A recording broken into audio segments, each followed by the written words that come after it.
İstihbarat bu kelime aslında Arapçadan bizga kirgan.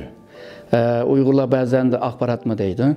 Yig'ib kelganda hammasi de shu xabar ilish, ya'ni o'zining sirtindagi xabarlarga ega bo'lish degan gap.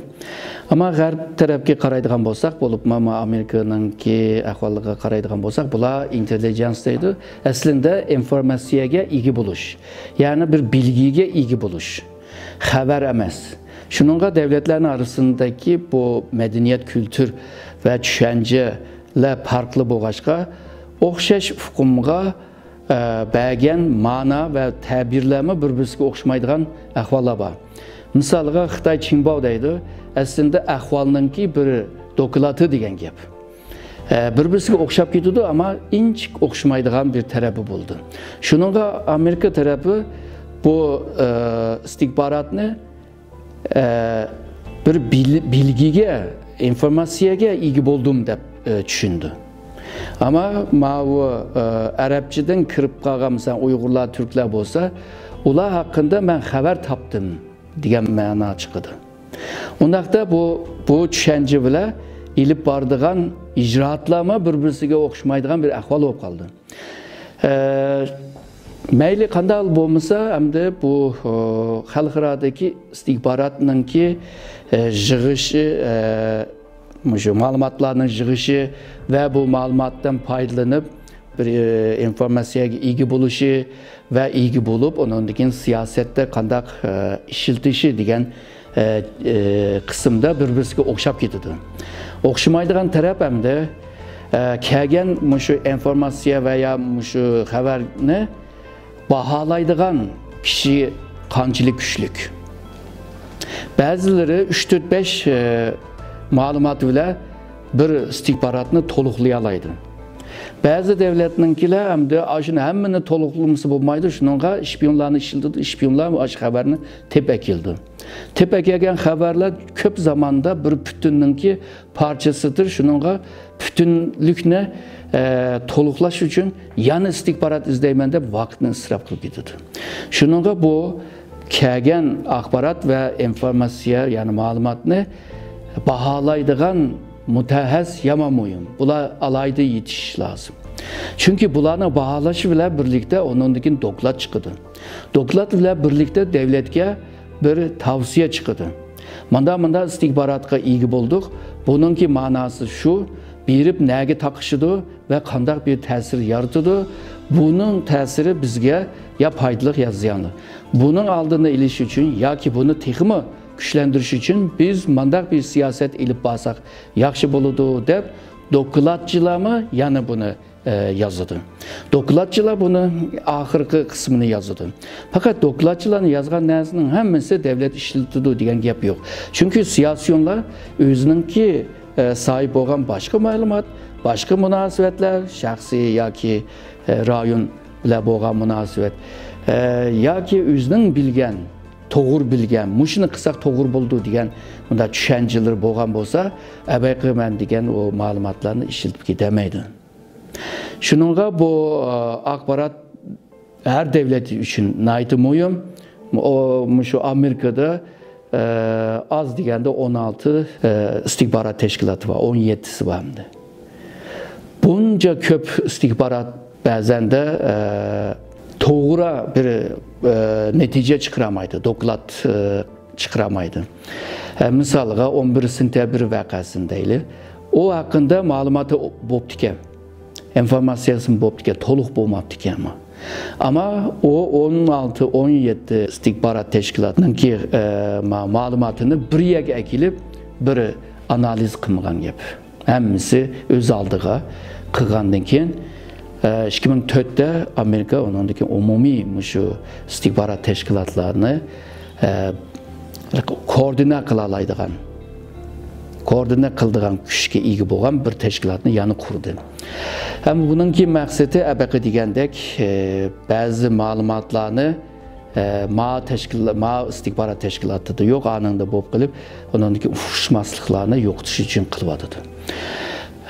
Amerika'nın istihbarat teşkilatları xil ministerlikka bağlı. Misalga bizden en köp bildiğin FBI bo'lsa, bu Maliye Bakanlığı, Hazine Bakanlığı bağlı.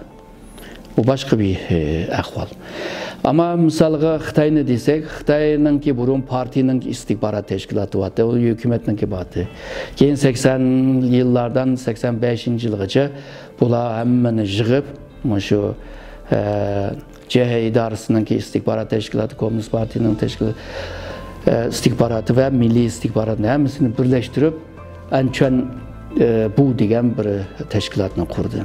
Bu yerda 19 grup var, hazır 20 bo'lib ketgandi. Bu 20 organ şu dünyadan her yerden haber aldı. Haberini özününki şpiyonları var, o yerden aldı. İkincisi uçuk malumatlardan aldı ki bugünkü şu dünyada informasiya yaman yayılgan bir dünyada torlarda cık istihbarat tapqılı bulundu. Şunun uçuk malumattan istihbarat izleş, bu mu başka bir kabiliyet, bu başka bir terbiyeleşninki bir nime sahası hemdi. Onundan kim bu elektronik sistemden haklarını takip kılıp durup istihbarat aldı. Onundan kim burun o en köp işletken insandır. Ama hazır mı bazı insanlar işildirdi? Bunlar bizden bilgen şpiyonlar, casuslar.